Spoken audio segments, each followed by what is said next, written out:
My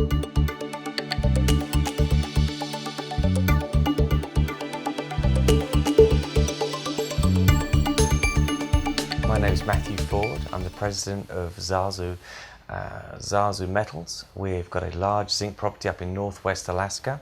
Our ticker is ZAZ and we're on the Toronto Stock Exchange. Our flagship property is the Lick property. It's in northwest Alaska, adjacent to Red Dog. It's a large, high-grade zinc property with lead and silver.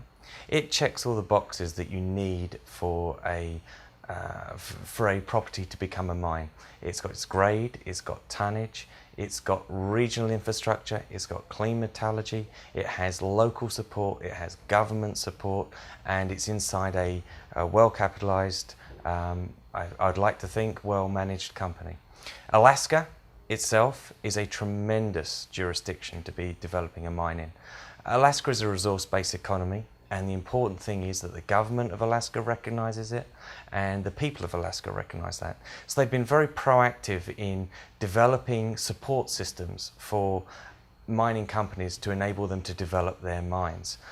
For example, the Governor, Sean Parnell, has a Road to Resources program, which is there to assist resource-based companies, whether it's fishing or agriculture, but mining as well, to enable them to develop their projects for the economic betterment of Alaskans. There's also things like the Large Mines Group, which is there as a support service to assist you in getting permitted, your mine permitted, which is obviously a very significant issue for many mining companies. Alaska is very proactive in this and has a very progressive approach to assisting you to getting the permits you need to develop your resource.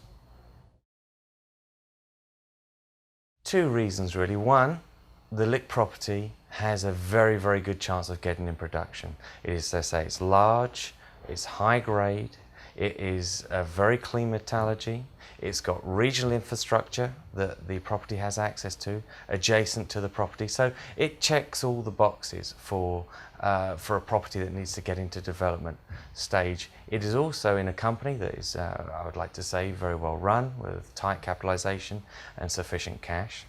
And thirdly, because of the outlook for zinc, as with all commodity-based companies, the outlook for the commodity is extremely important for how the company is going to fare. And few metals have the fundamental outlook that, or positive fundamental outlook that the zinc does right now.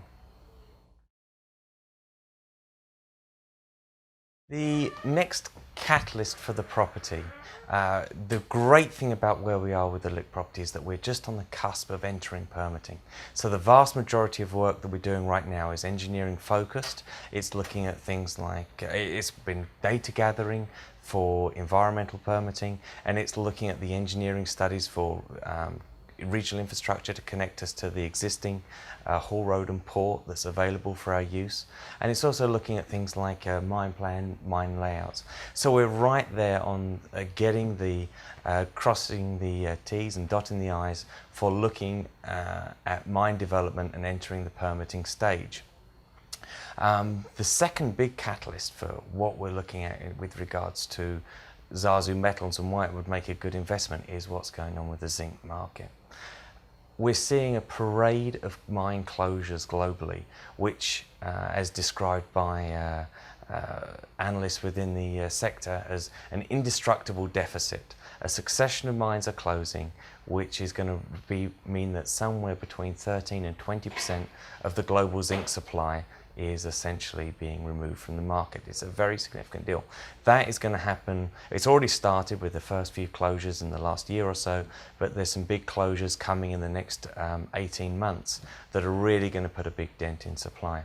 Couple that with anticipated demand increases as economies improve, because zinc is very closely related to the development of economies as it's related to construction and automobiles. So between those two things, there's an anticipated supply gap of around about 2 million tonnes by 2016 and growing to 5 million tonnes by 2020. So zinc is in demand and the supply isn't there. There are very, very few companies that could step forward with a project that can come forward and say this can meet that kind of supply gap. And LIC is anticipated to produce about 350,000 tonnes of concentrate per year, a very, very large producer. So us being right on the cusp of permitting means that we have a very real chance of developing a property that can deliver into this supply gap when people need zinc the most. I think for CEOs, principally it's look after your cash. You know, you don't want to spend frivolously and have to do raisings at cheap values, because you're just not doing the shareholders any favours. You need to focus very hard on where you're spending your cash and be very conservative in terms of your actions of what you're doing. For investors, I would say look very hard at those companies that you're choosing to invest in. There are tremendous deals out there. We're obviously one of them. Then look very hard at how they're running the company. Are they managing their cash? Do they have a property that has real legs and real potential? If you're seeing those, now's a great time to be buying them, because you know the babies are out there in the bathwater and being thrown out with the bathwater. So make sure you do your homework, look hard at these companies, because there are some very good deals out there, and look for a commodity that has real potential, and like zinc has very real potential over the next couple of years.